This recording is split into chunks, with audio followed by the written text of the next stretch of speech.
I'm here with Christian. Wolves 0, Arsenal 1. Quite an eventful game. There's more sending offs today than there was goals. But crazy game. Real roller coaster, yeah? Mad game. Like you say, roller coaster. When I sat down, I didn't expect what was to come. I thought it was a good performance from the team. I think everyone put in a good shift. I don't think there was one standout. But yeah, man, we've got to get into it. Obviously, like you say, more red cards and goals. A good goal, a few good saves from David Raya. Kind of had everything. But let's go there. Let's go there. Yeah, let's go there. It's the talking point of, that will just overshadow the game in many respects, which is a slightly disappointing from an Arsenal point of view because I thought they showed great mentality. But yeah, let's do it. 43rd minute, Miles Lewis-Skelly gets sent off.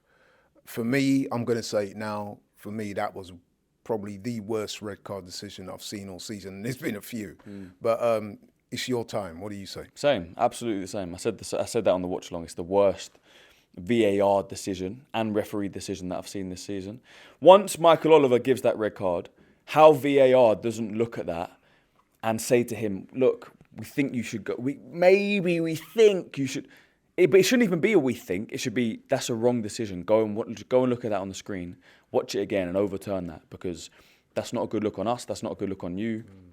It's the wrong decision. He's so close to it. He's so quick to brandish a red card. And it's the wrong decision, yeah? In terms of the jeopardy on Arsenal's game and season that could have had, it's huge. That could have, the title race could have been done.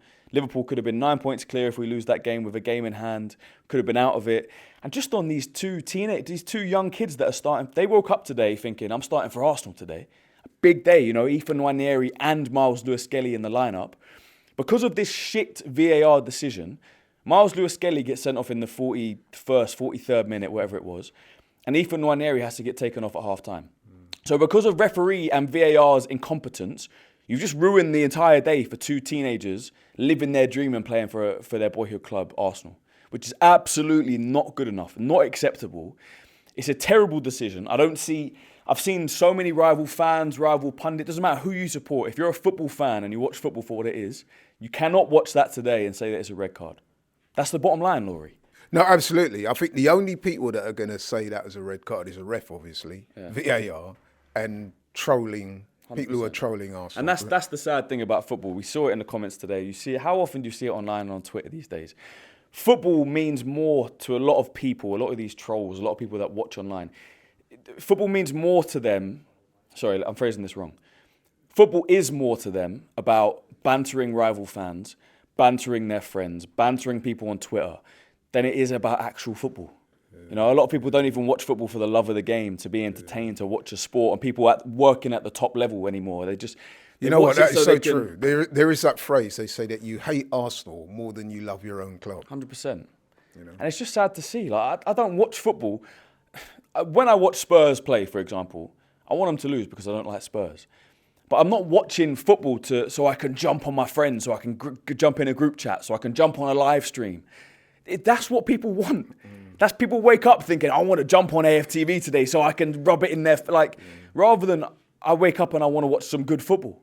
I wake up on a Saturday and I watch a 12:30 game or I watch a 3 o'clock game, watch a 5:30 because I want to see good football. I want to be entertained. I love football as a sport. I played it when I was growing up. I love watching it now. And we have the privilege of living in London and seeing some of the best footballers in the world, some of the top, highest quality football. But people aren't interested in that. People are more interested in rubbing it in your face. Look at Laurie, look at James, But football is football, man. It's this beautiful sport that we're privileged to watch and have the best of, like I said, in this country. And people are just turning it into something it's not. And when you're seeing these decisions in the game, you're just fueling those people. Yeah. You're giving them more reason to jump on fans for, saying that there's injustices, saying that, sticking up for their own team. It's just making football a bit more shit. When the incident happened, we was doing a watch-along for AFT, obviously, and I think I heard you say something like, oh, good foul, like you were saying, you was commending him, you were saying, took one for the team. 100%. But yeah, so initially when you saw it and then you saw the red, what did you think it was for? Did you think it was... Because I thought maybe he'd been booked before and he got a second yellow.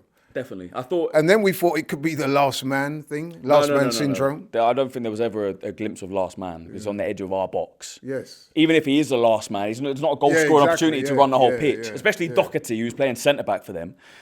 My first thought, okay, it must be a second yellow. And then I was like, no, Lewis Kelly hasn't been booked. So then my second thought is, it must be Heiss. It must be studs up, straight into his ankle, maybe a potential leg-breaking challenge. And I've seen one replay, literally one replay at half speed, and I've gone, well, it's obviously not a red card. 100%. And I was saying, nah, they're going to overturn it. Something in my gut, which I also said on the stream, something in my gut said, nah, they're not going to. Just because we've seen so much incompetence from these officials before. But then my head said, obviously they're going to overturn it. But my heart was like, but I actually don't think they will. And they didn't. It's ridiculous. And I said on the stream as well, if you ask all 20 Premier League managers, is that a red card? 20 out of 20 say no. Yeah, I'm pretty sure. And that's the bottom line.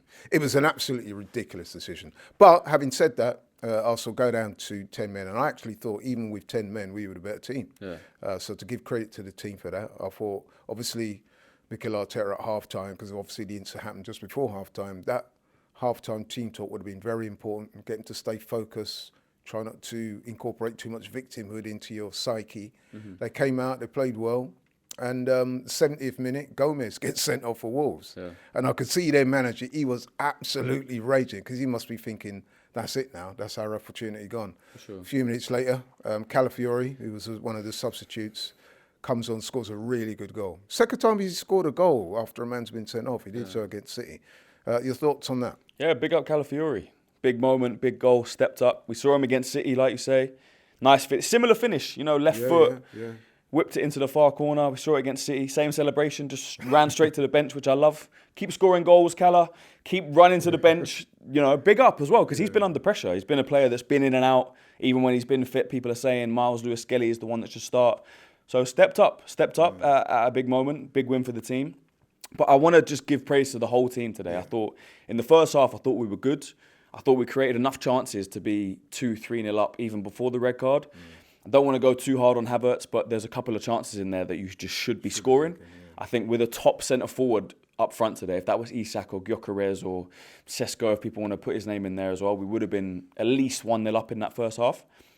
But we weren't. Going into the second half, I thought we kept the pressure on. I thought Declan Rice, for me, was my man of the match today. I think he just kept driving the team forward. There was none of this, which we've seen from Arsenal this season. There was none of, okay, we've got 10 men now, let's be a bit cautious. Let's sit back, let's try and catch them. Declan Rice was an engine in there today. He was constantly driving the team forward. I thought Trossard and Martinelli were still trying to get forward. Havertz in the second half was holding it up a bit better. Had a chance again that he should have scored from the header, which again, if it's a top forward who scores, which is my frustration with Havertz. I don't think he's a dreadful player. I just don't think he's at the level that we want. I want our centre forward to be our best player, and Havertz is far from that. But yeah, then they went down to 10 men. We had 20 minutes, and all of us said we've got 20 minutes to go and win this game. And it would be a statement if we do. To go down to 10 men the way we did, the injustice that we've had from the poor refereeing, still go on and win this game, and then you can come out and you can talk about the refereeing, you can talk about the decisions without rival fans saying, oh, you're crying because you dropped points, you're crying because you lost. No, we're crying because it keeps happening and it's not good enough. And it's not just us. It's happening to so many teams. There's numerous... James was listing out the incompetencies of referees in this country, and it's not good enough. That's the bottom line. But I'm happy we got the win. Still, if in the title race. But the question now is, we have a week between now and City. A week left of the transfer window. I think it closes on the 3rd of February, which is weird because usually it closes on the last day of January. Yeah. But we have to do something in the transfer window, Laurie. You have to go and sign an attacking player. You have to. And we've seen Mikel Arteta being spiky in the press conference. The guy coming out and saying, oh, pressure from the fans to sign an attacking player, but you don't. And he obviously came out and said, well, I didn't say that. So the narrative has changed. The narrative from Arteta went from, we don't need an attacking player, internal solutions, to, nah, we do. So we need to go out and sign a player. I would have loved Marmoush. That's a player that's now gone to City who is an exciting player. If it is a Sesko, I'll get on board, even though it's not my number one. I want Gyökeres. Yeah. If it is a Cunha, I'll get on board. even though I prefer a player like Semenyo. There's players I prefer, there's players they might get. Just go and do something. Go and do something that says this season is still alive and we hear you fans, which is, again, my frustration. Look at Manchester City. Sometimes a transfer is the best way to send a message to fans. Man City have been awful this season. And all their fans know it, the club knows it, Pep knows it, but they've gone out this transfer window and they signed 3 players, which is essentially a message to their fans saying, we know. Yeah, we're going to in the club, we know it hasn't been good enough, but this is what we're now doing.